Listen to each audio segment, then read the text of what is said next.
Hi, first grade. Hello, first grade. This is Mrs. Kunda. And Mr. DeStefano. And we are here for our 7th class dojo listen and learn lesson. Wow, 7 lessons already. I cannot believe it's gone by so quickly.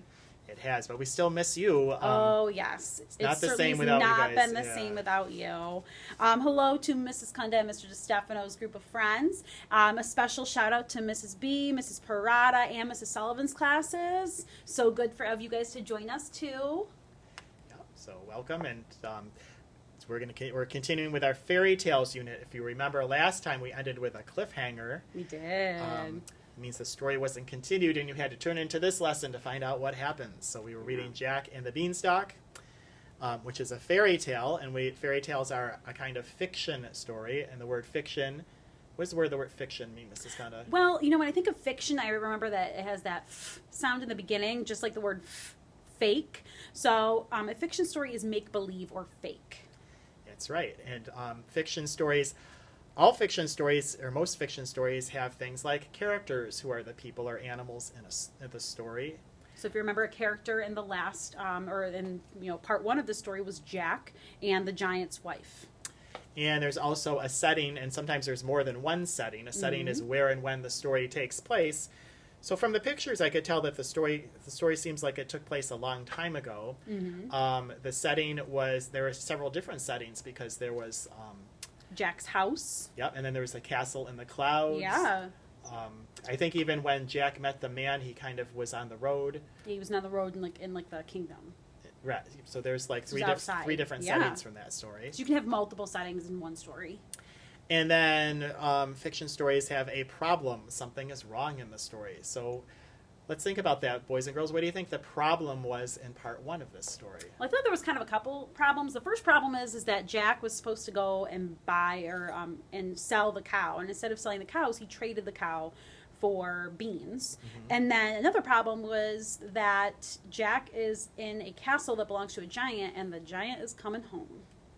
Yeah, and actually, there's actually a third problem, like right in the beginning of the story, was the problem that the cow, Milky White, was not producing any milk, and that was how Jack and his mom got money, because as Mrs. Conda told you last time, Milky White made milk, and then Jack and his mom used some of the milk, and then they sold some of the milk to get money for other things they needed. And when Milky White stopped producing milk, they had to sell the cow in order to get some money so that they could buy other things that they needed. So that was another problem in that story. I feel like that was almost like the biggest problem, because it kind of caused this whole chain of events. This would never have happened if Milky White didn't stop producing milk. And also in fiction stories, we have solutions to the problem. So that means, how did the problems get fixed? And since we kind of left with a cliffhanger, I don't think we got to the solutions yet. I don't think we've gotten to a solution yet. But you know what? This is part 2, and this is the last part of the Jack and the Beanstalk story. So I'm going to assume that we're going to get to a solution. Hopefully, anyway. Yeah, and remember when we... our characteristics of fairy tales as well, that there's usually some magic. So if we think about part 1 of the story, I think giants living in the clouds would be magic. That's kind of magical. I think the beanstalk growing the way that it did. Yeah, it grew so fast. Stuff doesn't grow that quickly, and also you can't have something grow all the way up that high in the sky. Fairy tales also have happy endings. We didn't get to the happy ending last time because we ended with that cliffhanger, but hopefully we'll get to that happy ending. Today's the ending of the story, so hopefully we'll get to that. And it has things, we've already talked about this, things that could not happen in real life, such as that beanstalk growing so fast, giants, a home in the clouds, being able to climb up all the way to the clouds. No, that just can't happen in real life. And also our fairy tales have a lesson. Yeah, so I think there's going to be a big lesson in today's story, so really make sure that you're listening for that as we're reading. Like, what is the lesson you could take away from the story? What is something you've learned from the story? Okay, so let's get to today's vocabulary. All right, and our first word is a word you may recognize, actually. Just want to make sure it's on camera. The word is barked. So barked means to make a loud noise like a dog. Okay, so when we get to the word barked, I want you to bark like a dog. Ruff! Yeah, and you're kind of talking when you're saying those words too, like, come here! Yeah, like that would be like you've barked, you've said something like a dog would bark. Okay. And similar to the word barked is the word bellowing, which is to say something in a loud, powerful voice. So that didn't sound like I was bellowing there. So you say something in a loud, powerful voice. That would be more bellowing. So go ahead, say something in a loud, powerful voice. Just don't frighten your family. All right. Our next word is bounding, and bounding is leaping forward or upward. So right now, I want you to stand up, and I want you to leap forward. Just make sure that you don't bump into anything. Okay, go ahead, and I want you to show us bounding. So I might think of a rabbit bounding through the meadow Yeah. or bounding through the grass. And our next word is rudely, and I think we know that word. That should be, so rudely is acting in a way where you're not being polite or you're not being respectful. Yeah, so if you're going to show rudely, I want you to, shake your hand at someone who's being rude. Okay, so if someone's done something rudely, they are being disrespectful. Our last word is the word gulped. Just want to adjust it so you can see the words. Okay, our next word is gulped. And gulped is swallowed something quickly or in large amounts. So I want you to pretend you're holding an imaginary glass of water and go ahead, gulp that down. Gulp, gulp, gulp. All right, that's it for our vocab. Okay, we have to go through our journal entry today. So today, as we're reading the second part of the Jack and the Beanstalk story, we really want you to think about this question.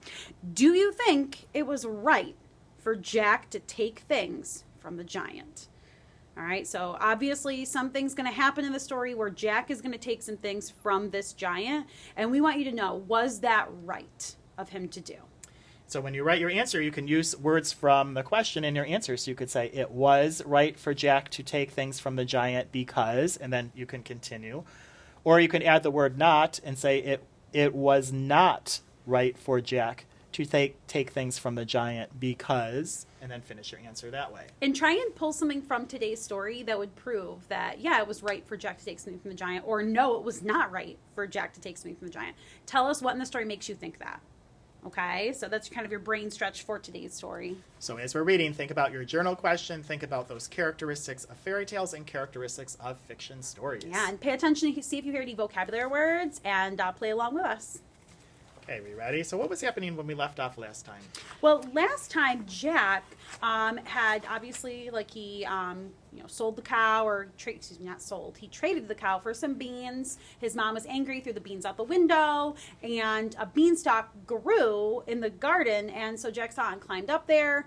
And where we left off, he met a wife of a giant, and now he's eating breakfast with her. Yes, and actually, I think he was starting to leave because... Oh, because of the giant, it looks like he's coming. So there is a giant coming, and the house is trembling. Okay. So if you remember tremble, show us trembling. Okay, and it looks like maybe Jack is kind of hiding there now, so he must... Yeah, so it looks kind of like he's in a bit of a kitchen. Like I see a spoon and a bit of a fork. Yeah, that looks like the setting of this part of the story. Oh! Okay, here we go. Goodness gracious, it's my husband, said the giant's wife. What shall I do? Quick, jump in here. And Jack jumped in the oven just as the giant came in. Why is he doing that, Mrs. Conda? Well, I bet you he's a little afraid. I would be frightened because it sounds like the giant eats people, so I would be really scared of this giant. The giant, he was a big one too, to be sure. He had 3 cows tied to his belt.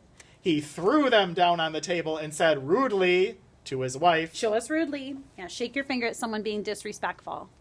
Here, wife, cook me a couple of these for breakfast. But wait, what's this I smell? Fee, fi, fo, fum. I smell the blood of an Englishman. Now, dear, said his wife, it is nothing but the leftover smell of that little boy you had for dinner yesterday. Go along and wash up, and by the time you come back, I'll have breakfast ready. So the giant went off, and Jack was about to jump out of the oven when the woman whispered, wait till he's asleep. He always has a nap after breakfast. Wow, Mr. Stefan, it sounds like this wife is really trying to help out Jack. To Miss Finch. Yes. Will you run down the master key real quick? Thank you. Sorry, first grade. There's still people in the building with us. Hope you enjoyed the announcement. Feels like you're just like at school again. That's right. It makes it feel like they're at school. It does. So you had a good question there. So it sounds like the wife is trying to help out Jack, which I think is pretty nice of her. Because at the beginning, when we first met this wife, like, she was kind of yelling at Jack. I didn't really think she was very nice. But it sounds like she's being really kind to him right now by hiding him. What do you guys think of the giant so far, boys and girls? I mean, personally, I think he's pretty scary. Because, Yeah. he's talking rudely to his wife. He came in with cows on his belt. Cows are huge. My goodness. I just couldn't imagine how large he is. Oh, there he is. All right. The giant gulped down his breakfast. Then he went to a giant chest and took out 2 bags. He sat down, and from the bags he took out piles of gold. He began counting them very slowly. 1, 2, 3, 4. Then his head began to nod, and soon he began to snore, so that the whole house Oh shook. my goodness. Mr. Stefano, it sounds like the giant could use some help from our first graders with counting. It does. I bet our first graders are better counters than the giant here. I bet so. And you know what? I think there's something else that shows that this story is fiction because, like, nobody, people do snore loudly sometimes, but the whole house doesn't shake. Yeah. So, You know what's nice, though, is now the giant is asleep, and this will give Jack a chance to escape, hopefully. Let's see if it works. hey, do you think that's what he's going to do, boys and girls? I don't know. Let's find out. Jack crept out of the oven, tiptoed past the giant, grabbed one of the bags of gold, which he could barely lift, and ran lickety-split back to the beanstalk. He threw down the bag of gold, which fell kerplunk into his mother's garden, then climbed down until at last he reached the ground. Oh, Mr. Stefano, I gotta stop you right there. I feel like that was really unkind of him to take that bag of gold from the giant. I mean, the giant doesn't sound like he's very nice, but to steal? Yeah, I know. I mean, we know from the story that him and his mom are very poor and they need money. But I agree with you, Mrs. Kunda. It's not right to steal. Yeah, maybe there are other things he could have done to try and get money for him and his mom other than stealing from someone. So at home, maybe you could think about what could Jack have done differently in this part of the story. I wonder if this giant is going to become mad at Jack or find out. I mean, I know he's the giant is struggling to count, but I mean, I feel like you would recognize if a big bag of gold is missing. Well, I know when I've had things taken from me or people use things without asking me first or something, it kind of makes me kind of angry too. So. Yeah, it makes you angry or sad, and I just don't think that's very fair of Jack. Like, I think maybe Jack could have just, maybe when he was talking to the giant's wife, could have maybe talked about how his mom really needed money and things, and maybe how, he was supposed to sell the cow and he just got the beans and now he didn't know what to do. Maybe the giant's wife would have given him, she would have given him some food or maybe a little bit of the money to help the family. I mean, they do live in a castle, so it sounds like they do have gold to spare. And it sounds like the wife was really kind. I mean, she did make him a breakfast, and she didn't have to make a child she's never met before breakfast. She didn't have to do that. So it's not like she's very kind. So she might have been someone to ask. I bet you she probably would have said yes. Let's find out what happens though.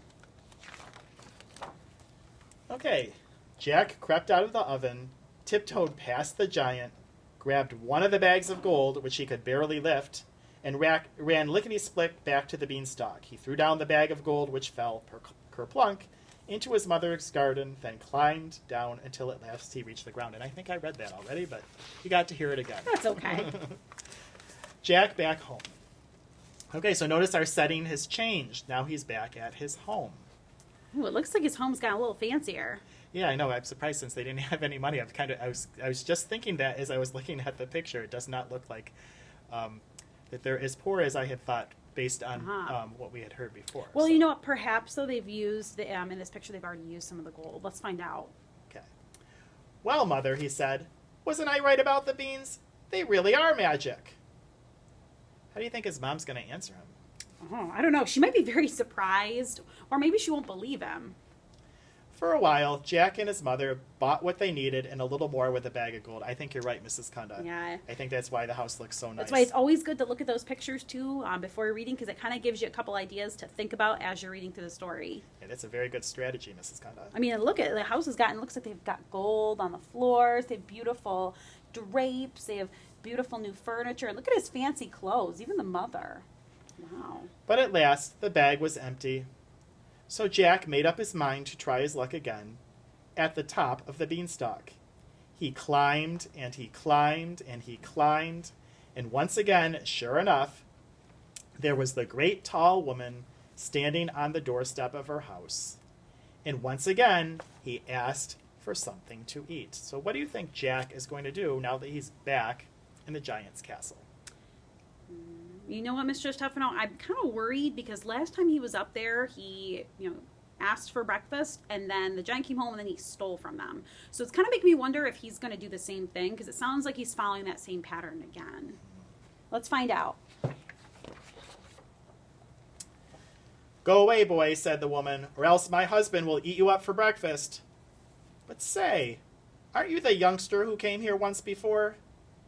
Do you know, on that very day, my husband lost one of his bags of gold? Oh, that's so sad. He stole it, and she thinks that he lost it. Oh, my goodness. Did he now? Said Jack. How very strange. Maybe I could help you find it, but I'm so hungry that I first must have something to eat. It sounds like he's not only stealing, but now he's lying. Yeah, he's kind of not saying what happened. He's kind of pretending he doesn't know what really happened. So the great tall woman gave him something to eat. But he had hardly taken a bite when, thump, thump, thump, they heard the giant's footsteps. Once again, the wife hid Jack in the oven.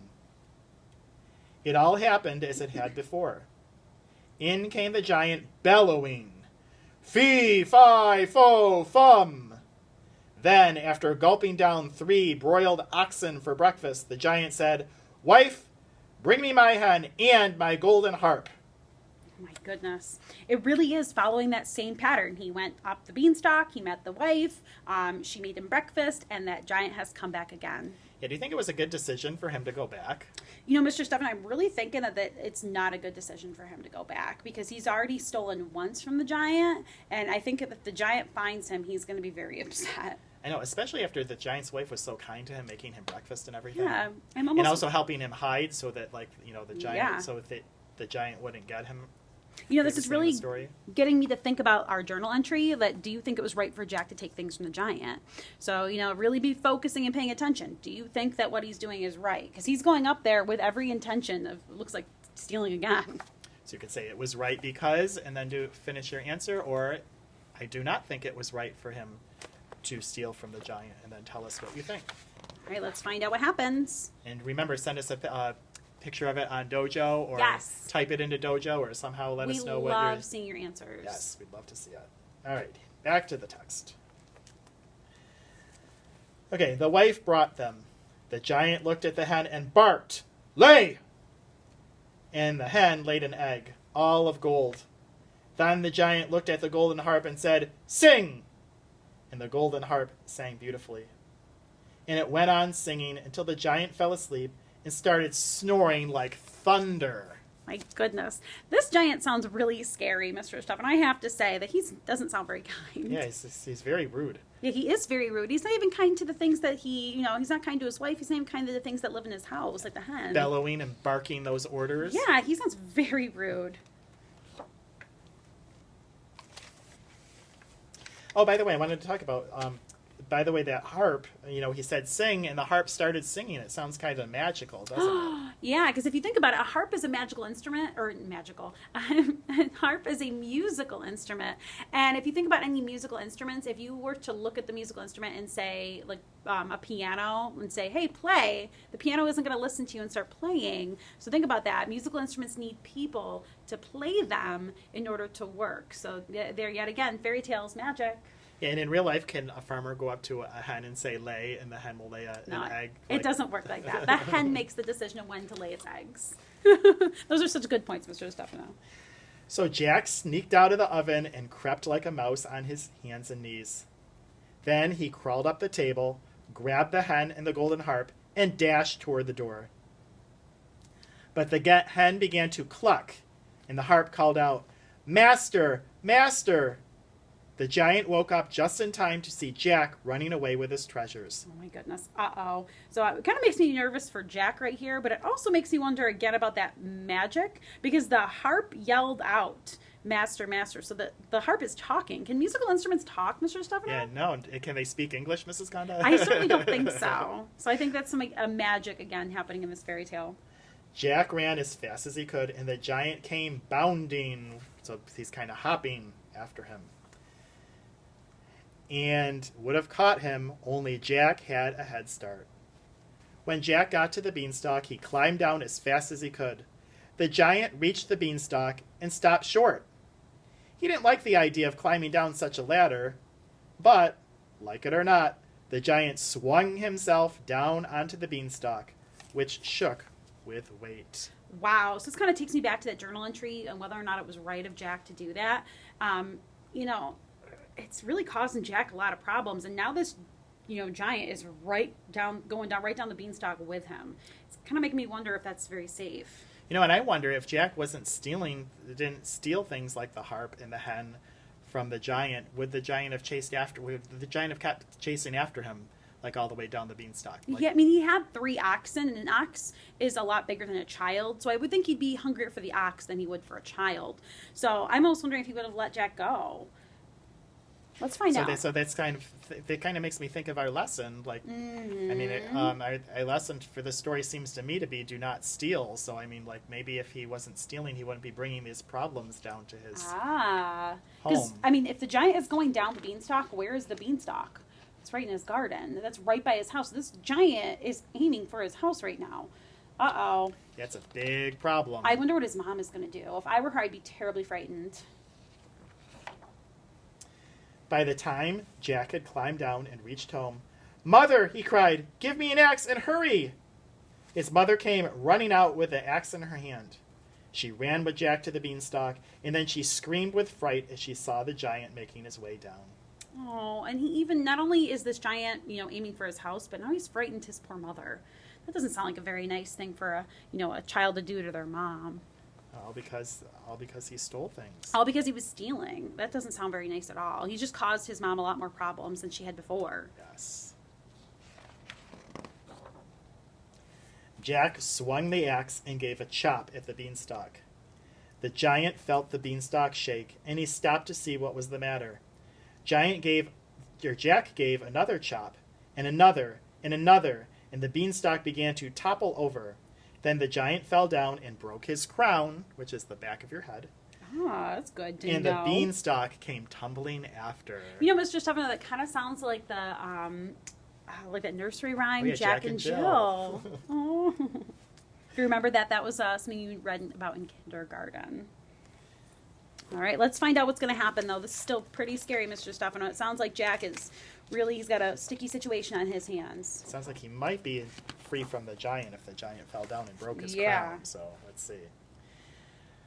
From then on, Jack and his mother had all the money and music they wanted, for the hen gave them golden eggs and the harp sang for them all day long, and they lived happily ever after.